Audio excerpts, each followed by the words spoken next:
Hello again YouTube and welcome back to the Sakura MMO. My name is MS-Punker1 and last video we happened upon this little girl here that seemed to have lost something in the woods. And as we tried to help her, we discovered that it was all a bluff, because she actually left her after we found what she was looking for. We discovered that she took with her something more than just the thing she was looking for, or said she was looking for. So what will happen now?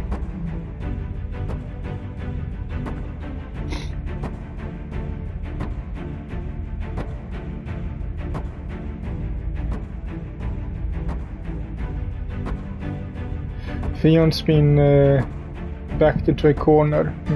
She's pressed up against a tree and the skeletal soldiers surround her on all sides. Some of the skeletons are holding weapons. A tarnished sword here, cracked spear there. A handful are wearing metal helmets. Others have shields. The ground beneath my feet looks like it's been killed by a flow, whatever that is. Loose clods of dirt pepper the ground. The skeletons alerted by the necromancer's ruby necklace must have been awoken from their slumber beneath the earth. I wonder how all these skeletons ended up in Roseberry Forest. Maybe there was a war here, some kind of battle. That would explain the weapons the dead soldiers are clutching in their bony fingers. How almost these old piles of bones be?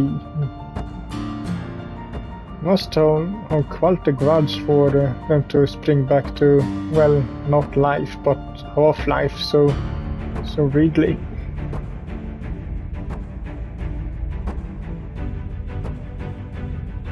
Neve sighs and presses her fingers against her forehead.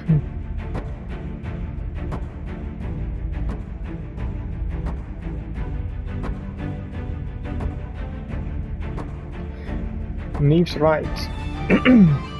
A talented mage like myself would be able to carry a necromancer's ruby necklace through the graveyard and not wake a single sleeping corpse.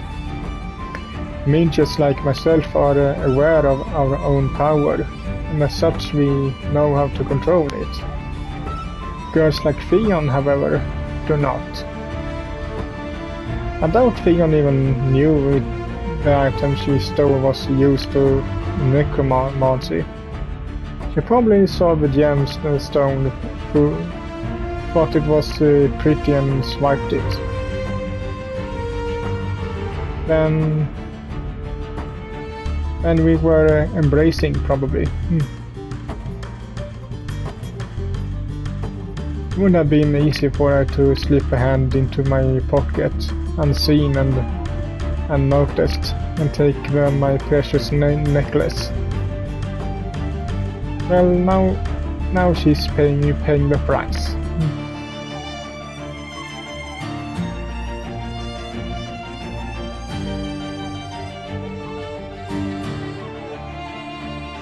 The skeletal soldiers, of course, don't listen to her. Fion might be the owner of the necromancer's ruby necklace, but you must know on an instinctive level that she's not their mistress. She can't control or command them. She's far too afraid of what she's unwillingly summoned to have any kind of authority.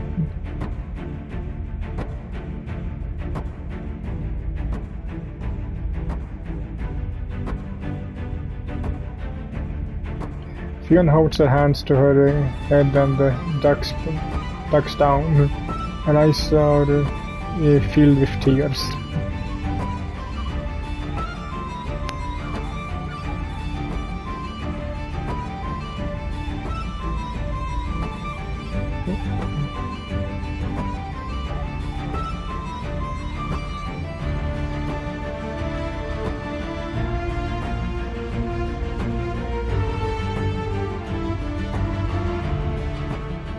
A cruel smile captures her every corners of her Neve's lips.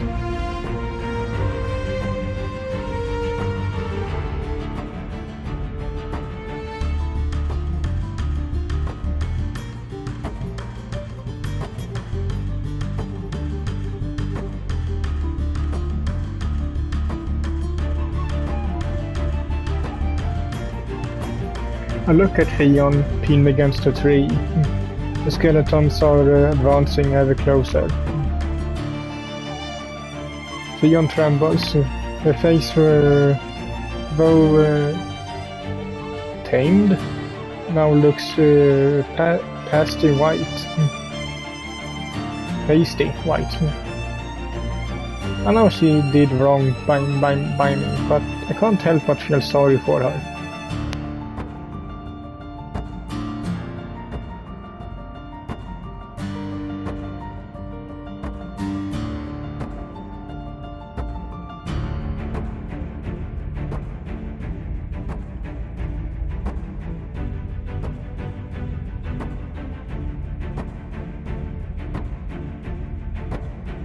I appreciate your dedication to serving me and keeping me safe, Neve. Though, would watching a young girl get mutilated really help me? But I don't want her to die.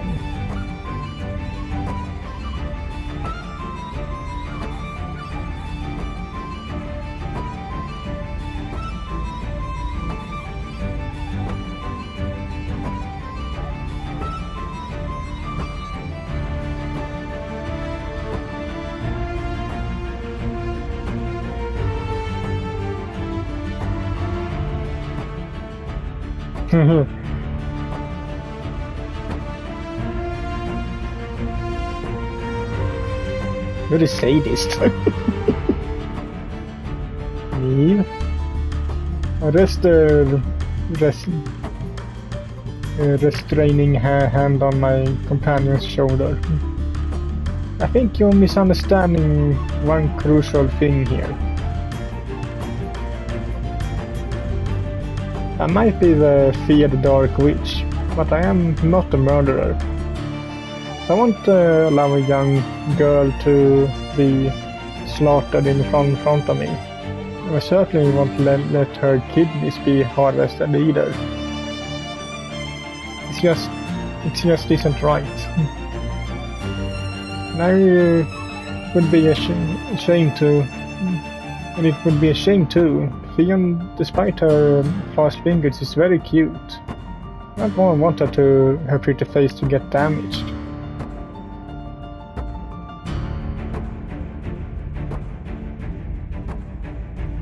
I will punish her as I see fit. Naturally, I haven't forgiven her for playing such a rotten trick on me or for taking advantage of my kindness, but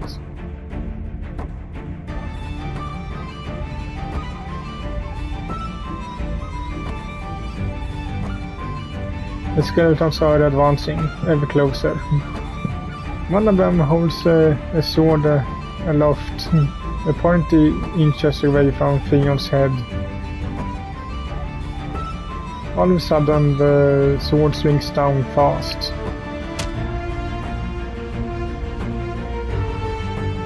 Fion screeches like a startled cat and ducks beneath the blade of a sword.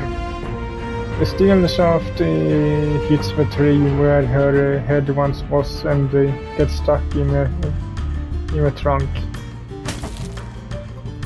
The tree shakes, a few loose leaves fall through the air.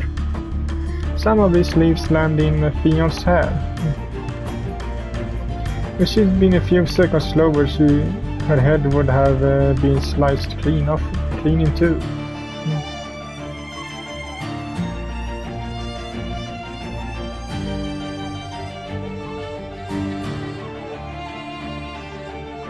If she wants my help, I'd be more than happy to give it, but I have to punish her afterwards, of course. There may be no meaning to her punishment if the skeletons carry it out. We're nothing more than thoughtless, faceless mobs that exists to kill. Only a great and fearsome witch like myself can scold naughty girls in the manner they deserve.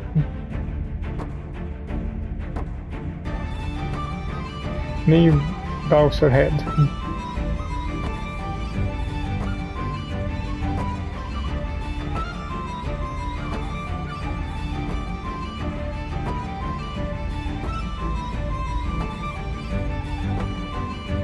Neve raises the palm of her right hand. Her eyes harden and her jaw tenses, maybe it was.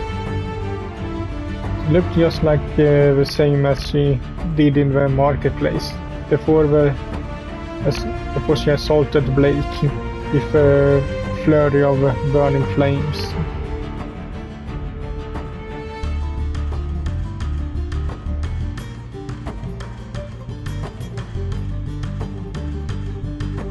I appreciate it, Neve, but I believe I can take care of this myself.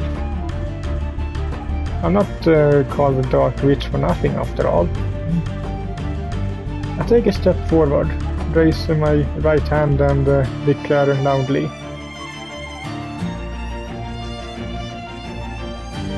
Oh, you fallen warriors, heed my word. The skeletons pass. They look at me with their empty, sightless eye sockets. Fion lifts her head. Her eyes are wide and wild. Kind lady. I raise an eyebrow. I believe I told you to call me mistress.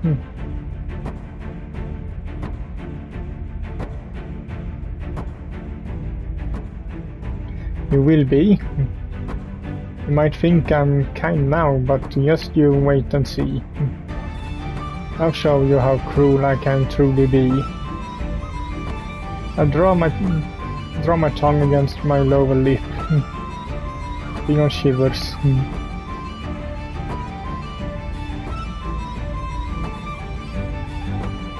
So you dare to play dumb, even after you stole what is rightfully mine from under my very nose.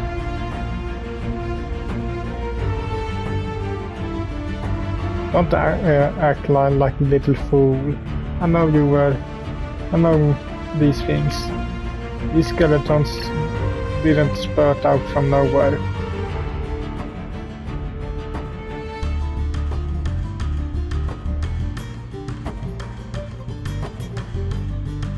Silence. I shoot a fearsome glare at Fion. That you could terrify a dragon. As expected, she soon shuts up. They always do. Now, I turn back to the horde of undead. As I am sure you're already aware, my name is Viola, and I am a great dark witch.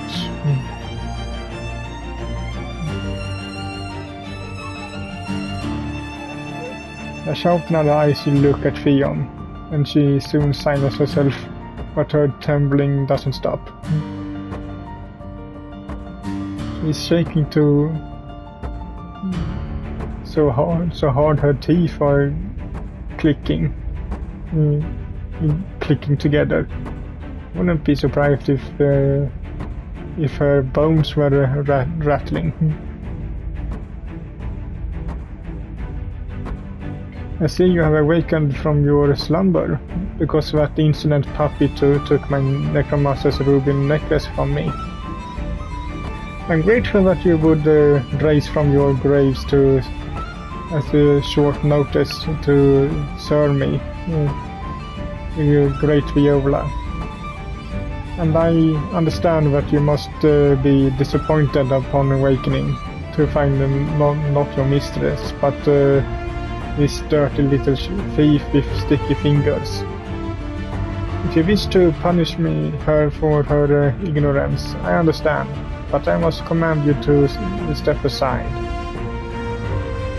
That girl is has wronged me. As such, I am the one who will mete out her punishment. Nobody is allowed to lay so much as a phalanx on her, and if you do, I will make you suffer. I know magic that can turn bones into dust, and grind you down. I feed you to my pet, hellhound in the nightmare citadel. I hurt you so badly you remember what dying feels like all over again. I make myself quite plain. The skeletons look between one another with their empty eye sockets. They hang their skulls, their shoulder bones slump. Good. I all but pour the word. Now go back to where you came. As the great dark witch Viola, I command you. That seems to do the trick. The assembled skeletons bow to me deeply in reverence, as they ought, before they slink off back into their graves. They lie down in the uncovered holes of dirt that they burst from and cover themselves in dirt. That's the amount of respect I command amongst the undead. They're so afraid of me I can even order them to seal themselves away in the dark and in the dirt and the worms once more. My power are nothing to be sneezed at. Within 5 minutes, all traces of the skeleton army are gone. The soldiers have been put to rest once more, and I didn't need to use my magic at all. The forest becomes peaceful once more. The sound of bird song returns to the trees, and the soft, gentle breeze plays at my hair. It's really a pleasant day, all things considered. The sun is shining. The sun is shining.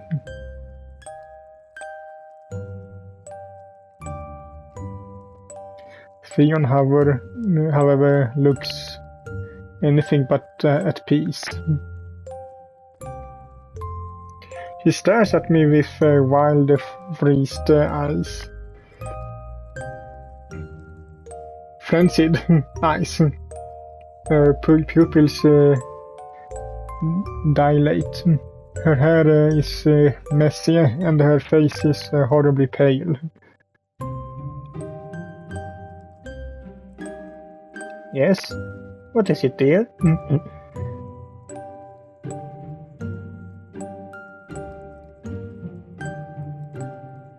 Indeed I am. I offer Fiona a small courtesy. If that little performance wasn't enough proof for you, I can always do this. With a click of my fingers, I revert the magic I was using to disguise my normal clothes. My casual attire melts away to reveal my long dark gown, decorated with feathers. Theon's eyes practically bulged out of her head at this magic show.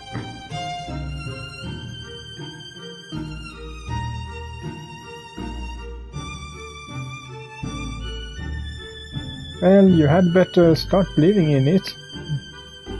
I'm very pleased to make your acquaintance.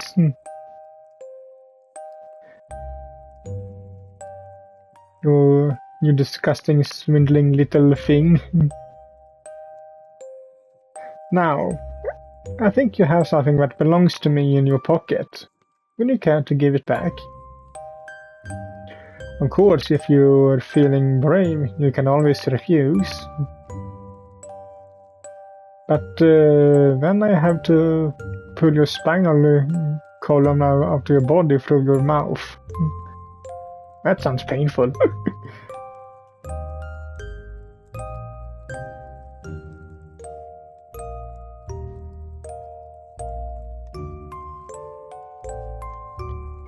Maybe my teasing was a little too much for Theon. The skeletons must have been frightening enough for her. The poor thing wouldn't, without encountering the fearsome dark witch on top of that.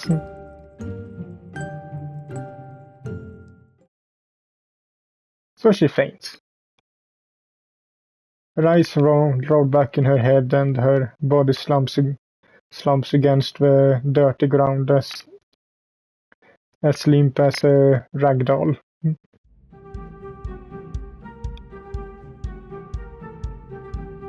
Oh dear, indeed.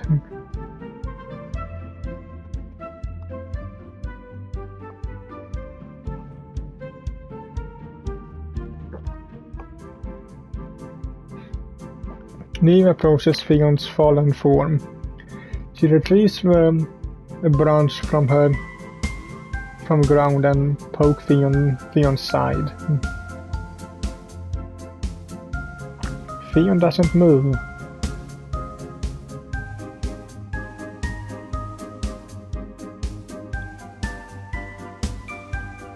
Oh, only half?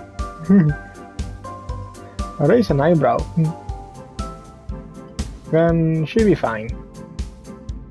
You had better be fine at least. I haven't even begun to punish her properly yet.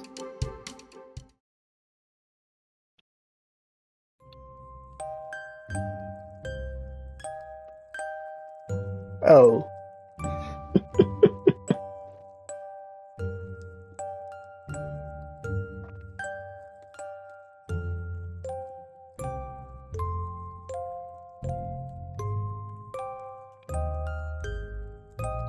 Oh, isn't it obvious? I glanced down at Theon. After she fell unconscious, Neve carried her princess style to the bank of a small river that flows through the forest. Riverbanks are always thick with mud and silt, and this particular river is no exception. I thought it would be the perfect place to start my little re-education program. I woke Theon none too kindly with a splash of cold water to her face. When she was still spouting and confused, I ordered her to sit in the dirt on her hands and knees. She tried to protest a little at first, but then I reminded her of who I was, and soon she fell silent. Her face pale, obviously afraid of further rebukes. Rebuckles. Theon obediently sunk down onto the ground in the mud. That's when I decided to enact stage 2 of my plan. I call it the human share. I'm pressing the full weight of my behind down on Neve's back. What, on Neve's back? That's I thought that was Theon. The spine dips inwards to accumulate my weight, which it in turn pushes her palms and knees more firmly against the mud. Theon whimpers.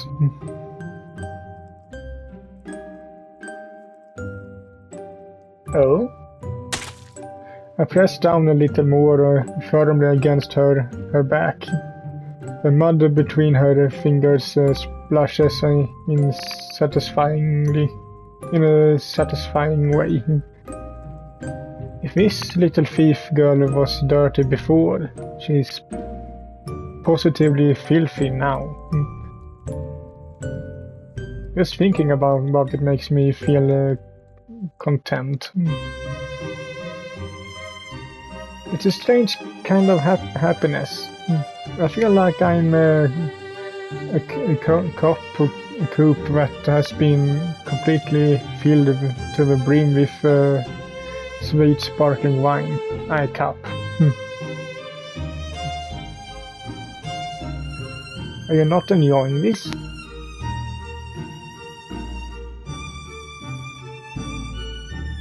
I think you should consider it a privilege, having the great dark witch Viola use you as a share.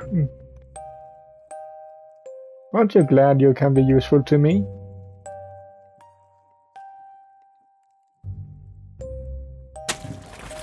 Theon squirms beneath me. Her face is red and her eyes are narrowed from concentration. It looks like she's using all her energy to collapse beneath my weight. To not collapse.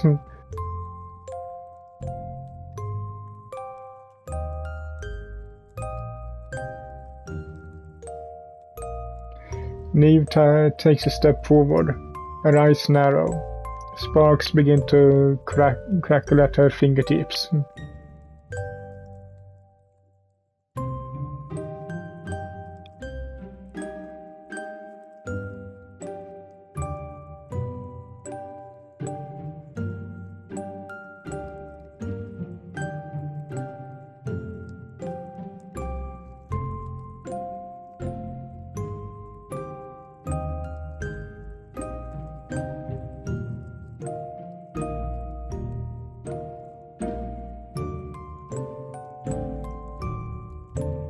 Neve.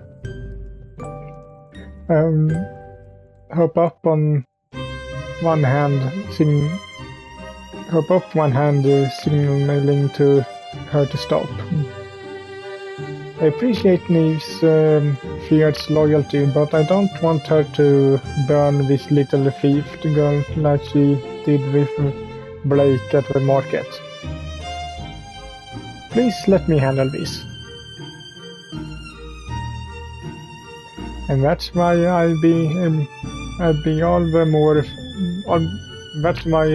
more fun to break her down. I like a girl with a little bite of fire in her. It makes things more entertaining. I press my weight down even more firmly against her Theon's back. She gasps in pain. The palms of Theon's hands and the tips of her fingers are driven deeper and deeper into the dirt, like tent pegs. Theon's whole body is splashed with mud now.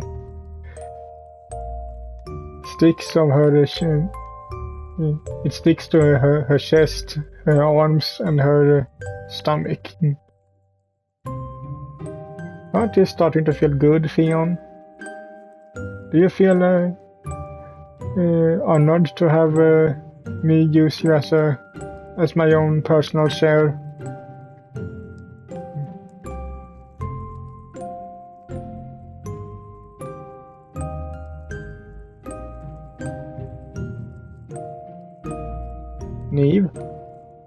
hold up a hand once more.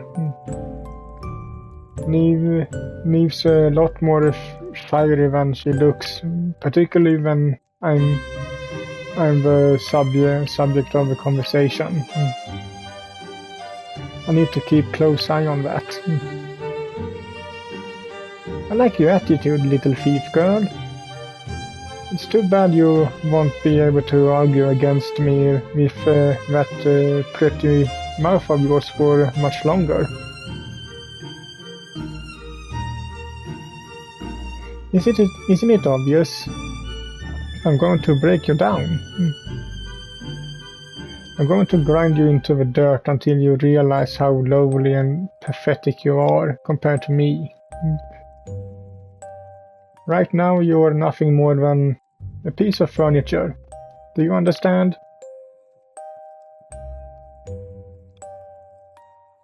That's right. And you're a share.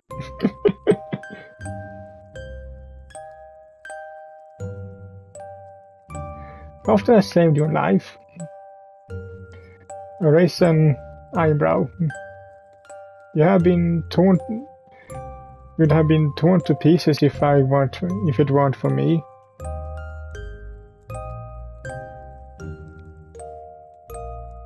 Now why don't you show a little humility,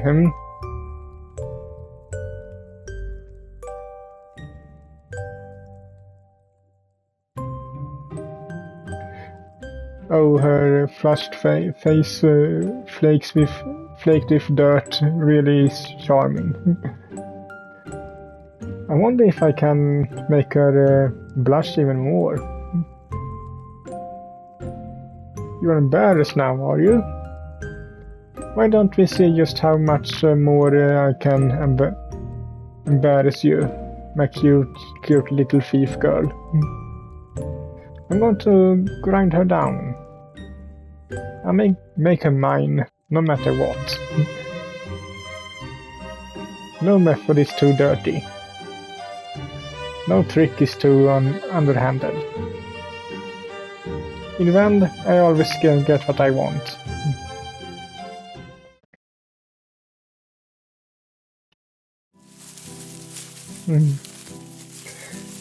Okay, but I think that is a good point to end this video at. So, hope you liked it.